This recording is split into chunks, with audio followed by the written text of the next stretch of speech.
Siempre me gustó el cuento de la Torre de Babel e imaginar a hombres y mujeres que se pelean porque no se entienden.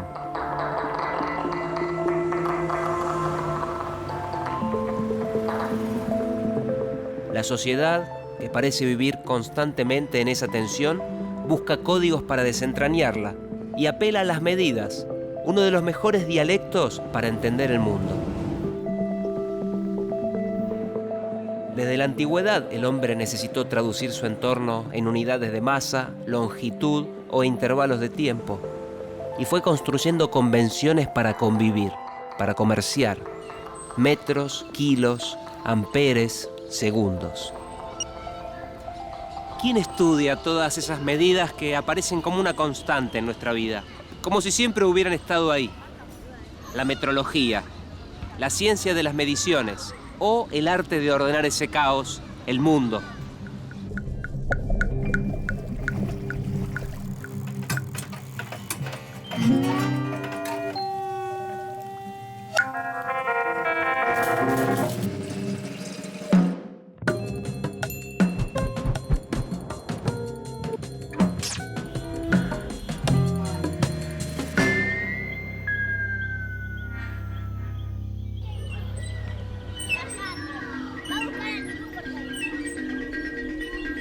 ¿Qué querés ser cuando seas grande? Las respuestas pueden ser tan diversas como chicos juegan en esta plaza, pero seguramente ninguno de ellos gritaría: quiero ser metrólogo. Yo quiero ser médica, diseñadora de moda, maestra bailarina, veterinaria, carpintera, electricista, carpintera, fotógrafa. Ellos no lo saben aún, pero en cada una de las profesiones y oficios que están nombrando se necesita de las mediciones. La metrología es una ciencia escondida, una de las menos conocidas. Pero ojo, tiene en sus manos definiciones importantes que influyen en las experiencias más cotidianas, como comprar un litro de leche, o sea, que sea un litro realmente, y esté apto para consumir hasta la fecha de vencimiento. La alta política internacional, como cuando un país le rechaza sus productos a otros por fallas en las mediciones. Y pasando por construir un juego de niños que funcione en forma segura. Cuando la metrología falla, la tormenta se anuncia a la vuelta de la esquina.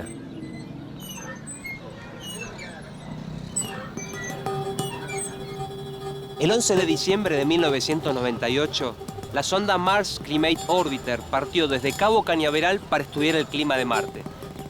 Recorrió 600 millones de kilómetros en 9 meses sin problemas. Pero ni bien llegó a la superficie del planeta rojo, se estrelló. ¿Qué pasó ese 23 de septiembre de 1999? ¿Por qué una sonda que estaba preparada para sobrevolar Marte se precipitó y explotó? La razón es increíble, pero verdadera. Ni los científicos ni los técnicos se percataron de un problema. La NASA trabajaba en base a las unidades de medida del sistema internacional, metros, kilómetros, kilogramos. Y la empresa constructora de la nave seguía utilizando el sistema anglosajón de unidades, las pulgadas, millas y libras. Por lo tanto, la velocidad de llegada del satélite no era medida en metros por segundo, sino en unidades inglesas de millas por segundo. Y por ese error, provocó pérdidas por 125 millones de dólares.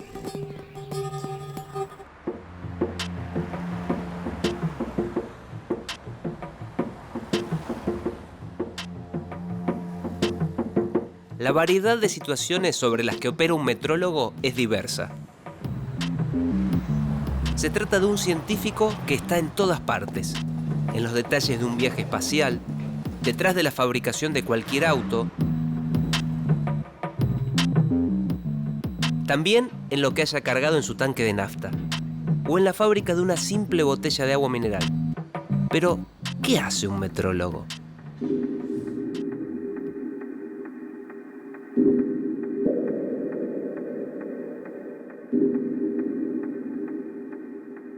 Y mira, cuando uno nace, lo primero que hacen es medir cuánto pesa y cuánto mide, y le toman la temperatura. O sea, en el ámbito de la salud es fundamental. Como es importante medir bien en el comercio, porque uno paga y eso hace todo lo que un país puede llegar a recaudar. Como es importante en ámbitos científicos que la gente está muy preocupada, como el cambio climático, pero que no piensa que depende de que se midan bien ciertas cosas. Lo que queda en la escuela generalmente es que es comparar contra patrones, pero depende de muchas otras cosas, más que del patrón. Por ejemplo, acá tenemos una regla muy primitiva, ni siquiera tiene los milímetros marcados. Y yo la podría comparar con otra regla que tiene los milímetros marcados, pero no sé cuál es la mejor de estas dos. Necesito un patrón que puede ser este bloque patrón, que este sí tiene 100 milímetros, 10 centímetros, pero según quien mida va a dar valores distintos. Yo mismo puedo medir varias veces y me da valores distintos.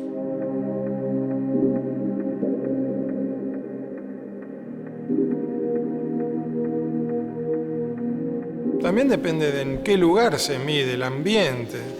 Por ejemplo, acá estamos en un ambiente de mediciones eléctricas, pero todas las señales de radio y televisión interferirían de manera que no se podría medir nada, así que tiene que ser un ambiente especial. Entonces, medir es todo eso, más todos los cálculos que hay que hacer para llegar a un resultado. Es un conjunto de factores que conduce a un resultado con una incertidumbre propia de esa medición.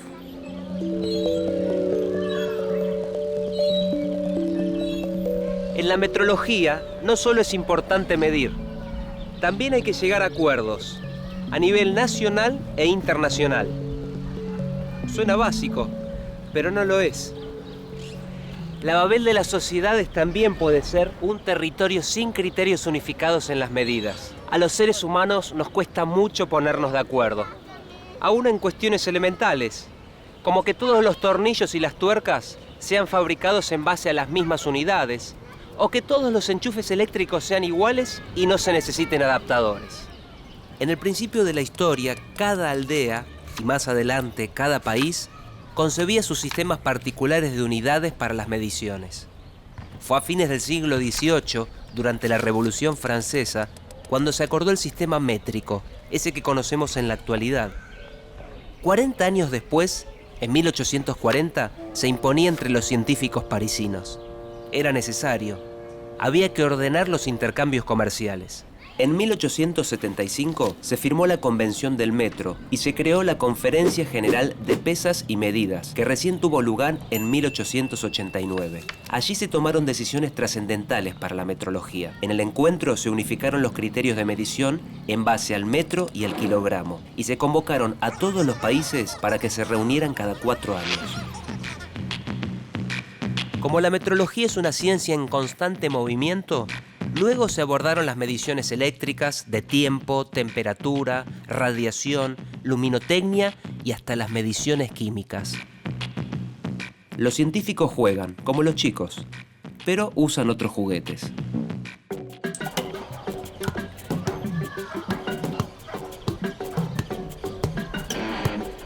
El metrólogo se las ve con valores de distintas magnitudes y con sus correspondientes unidades y patrones.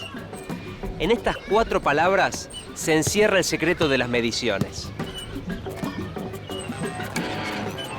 Se denomina magnitud a los atributos de un cuerpo o substancia que pueden distinguirse de manera cualitativa y determinarse de manera cuantitativa. Más fácil. Nos referimos a cosas como la longitud, el tiempo, la masa o la temperatura. Un ejemplo. El peso de esta pelota tiene que ver con su masa. A ese atributo, mensurable, lo llamamos magnitud. Y al resultado de la medición, casi medio kilogramo, se lo denomina valor.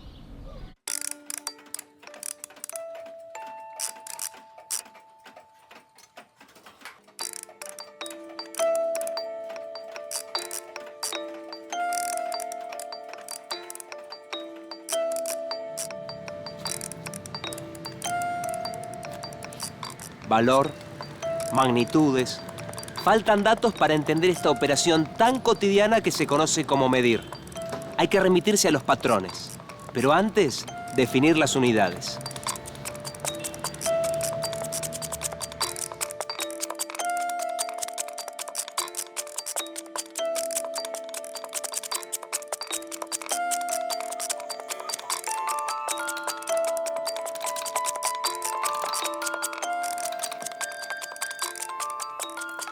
El británico William Thomson era un hombre terminante. Físico y matemático, se lo conocía como Lord Kelvin, en recuerdo al río sobre cuya ribera se sentaba la Universidad de Glasgow, donde él trabajaba, y nombre que lleva en su honor la unidad de temperatura, el Kelvin. Thomson pensaba que solo se conoce algo cuando puede medirse, y si no se puede expresar en números, decía, el entendimiento sobre ello es precario e insatisfactorio. Para medir y comparar, él pensaba que se necesitaban las unidades, como el Kelvin, y tenía razón. Pero, ¿a qué se denomina unidades de medida? La unidad de medida es la que permite que distintos valores mensurables puedan compararse con esta referencia. Se determina por convención y se expresa mediante nombres y símbolos que también se establecen a través de un acuerdo.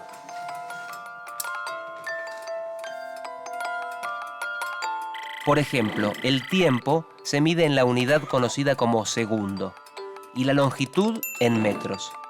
En kilogramos, en tanto, se mide la masa.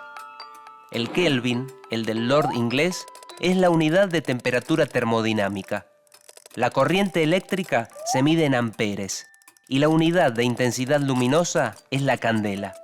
El mol, la última de las 7 unidades básicas, es la unidad de medición de la cantidad de materia. Todas estas son convenciones. Ahora bien, ¿cómo se determina su valor? En el patrón está la respuesta.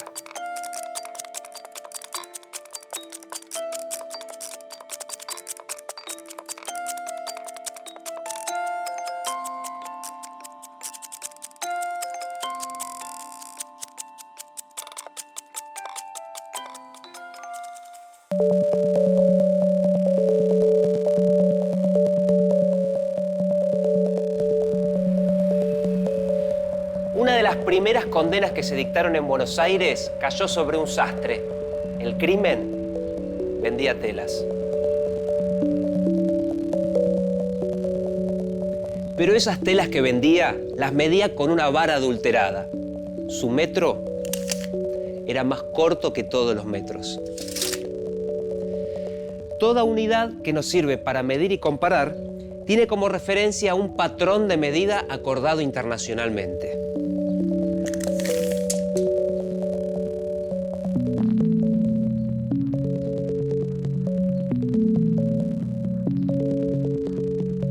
Un patrón es una representación de una unidad de medida. El sueño de los metrólogos es encontrar patrones que sean inmutables, eternos. Pero para ganar en precisión, los patrones se van modificando. El metro, ese que tantos problemas le acarreó al sastre, tiene su historia. En 1791, el patrón del metro se definía como la 10.000.000ª parte de la distancia que separa el polo de la línea del ecuador terrestre. En 1889 se definió el metro como la distancia existente entre dos marcas realizadas sobre una barra de platino e iridio. Dos materiales que al combinarse garantizan una mayor estabilidad mecánica, química y térmica. Desde entonces se ha guardado como un tesoro, en un cofre, en el Buró Internacional de Pesas y Medidas en las afueras de París. En la actualidad, el metro se adaptó a la época. Desde 1983 se lo define como la distancia recorrida por la luz en el vacío durante 1 sobre 299.792.458 segundos.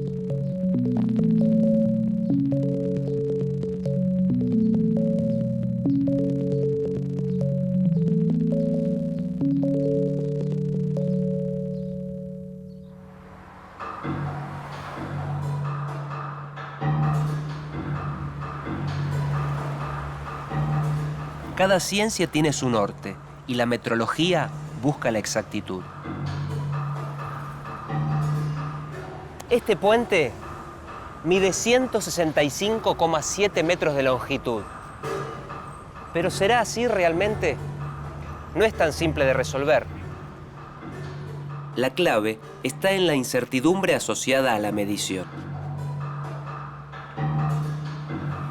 Si se realiza una serie de mediciones de este puente, es muy probable que se obtengan distintos resultados. ¿Se trata de una incorrección? ¿Hay que intentar la operación hasta lograr dos resultados iguales? En metrología, error no es lo mismo que equivocación. Solo indica la diferencia entre el resultado que se obtuvo en la medición y el valor de la magnitud para medir. Se los llaman errores aleatorios, porque hacen variar los resultados en forma impredecible entre una medición y la siguiente. Los metrólogos prefieren pensar el resultado de la medición no como un único número, sino como todo un intervalo conteniendo muchos valores posibles. Supongamos que realizamos 3 mediciones del puente, 165,685 metros, 165,705 metros y 165,725 metros. El promedio de estos 3 valores es 165,705 metros. A su vez, podemos cuantificar los errores asociados a la medición y llegar a la conclusión de que la combinación de todos ellos puede dar un valor global de 2 centímetros. Entonces, podremos decir que la longitud del puente se encuentra entre 165,685 y 165,725 metros, o bien 165,705 metros más menos 2 centímetros. La incertidumbre, es decir, el ancho de ese intervalo, es 2 centímetros. Este valor caracteriza la calidad de la medición. ¿Se puede llevar a cero la incertidumbre? Este es el desafío de los metrólogos y de la tecnología. ¡Taxi! Buenos días. Al INTI, por favor. Mirar cómo bajan las fichas en el taxímetro es una actividad que practican algunos pasajeros, más aún si llevan monedas justas. El reloj taxímetro es un medidor de tiempo y de distancia que se traduce después en un valor monetario. ¿Quién no ha tenido alguna vez la fantasía de que esté adulterado? Cada país establece patrones nacionales de medidas y los actualiza de acuerdo a los avances tecnológicos. Hoy en día, la producción se ha globalizado y se basa en el ensamble de partes que realizan distintos fabricantes que pueden estar ubicados en diversas partes del mundo. Pensemos, por ejemplo, en la fabricación de un auto. ¿Qué pasaría si una rueda no se ajustara a las especificaciones o si las complejas piezas del motor no se ajustaran perfectamente? ¿Cómo se asegura la industria que cada parte responda a las necesidades del producto? La respuesta está en el control o el seguimiento de los instrumentos de medición, que deben compararse contra uno más exacto y recalibrarse periódicamente. Así, las grandes industrias y también, ¿por qué no?, los pequeños comercios certifican que sus mediciones son correctas. Todos ellos tienen quien los controle. En Argentina, el organismo público que controla las mediciones y su exactitud es el INTI. Desde 2003, el instituto también es responsable técnico de la verificación de instrumentos de mediciones que se utilizan en transacciones comerciales, como el reloj taxímetro, el medidor de energía eléctrica, el expendedor de combustible o la balanza.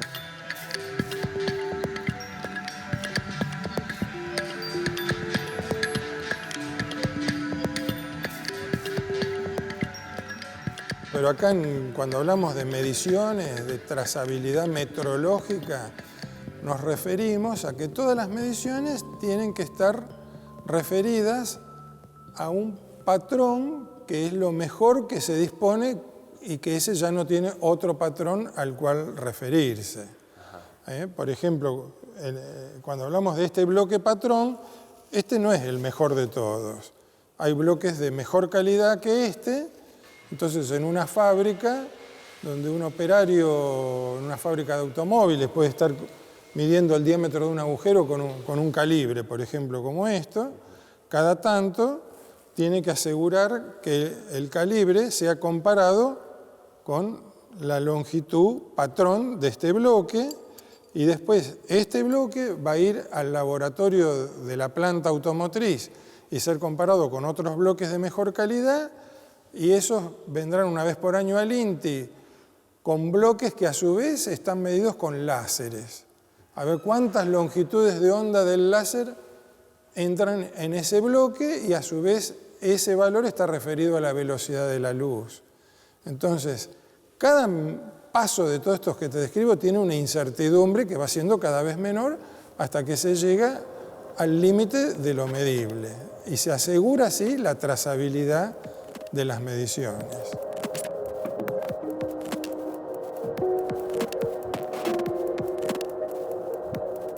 Las medidas que se toman en el INTI y los avances tecnológicos de los instrumentos de medición tienen impacto en la vida cotidiana de cada persona y en las decisiones del Estado.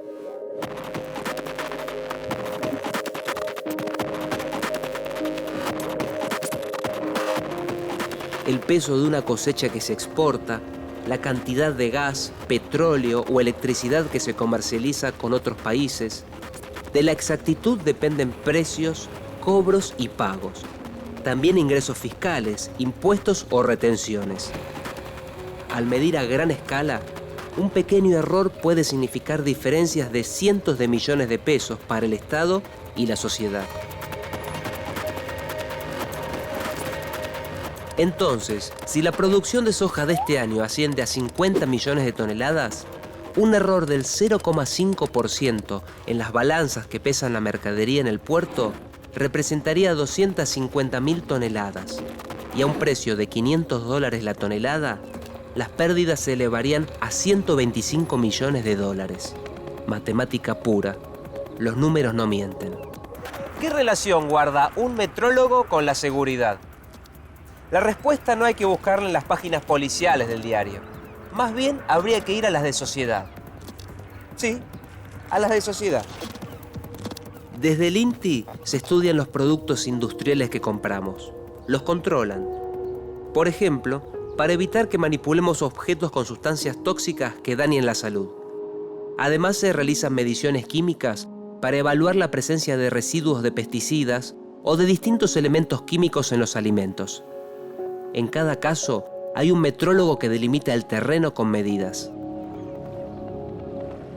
La aduana es la encargada de determinar qué lotes de exportaciones cumplen con este requisito y cuáles no. Su única herramienta, mediciones confiables. Las mediciones se instalan en la vida cotidiana, en el peso de un paquete de galletitas, en los medidores de agua, en el radar que sirve para controlar la velocidad de tránsito, en los relojes comunes y en los relojes atómicos de precisión increíble. Detrás hay medidas. También hay metrólogos que fiscalizan. Sin ellos, ¿quién garantizaría la confiabilidad en las mediciones? Un mundo sin mediciones es una idea inimaginable. Como en la bíblica Babel, nadie se entendería. Silenciosas pero efectivas, las mediciones sostienen la cultura, los intercambios y los acuerdos. Detrás de todas ellas está la metrología, esa ciencia escondida que produce efectos, ejerce su vara y establece convenciones. Mediciones y metrólogos. A simple vista no se ven, pero están en todas partes.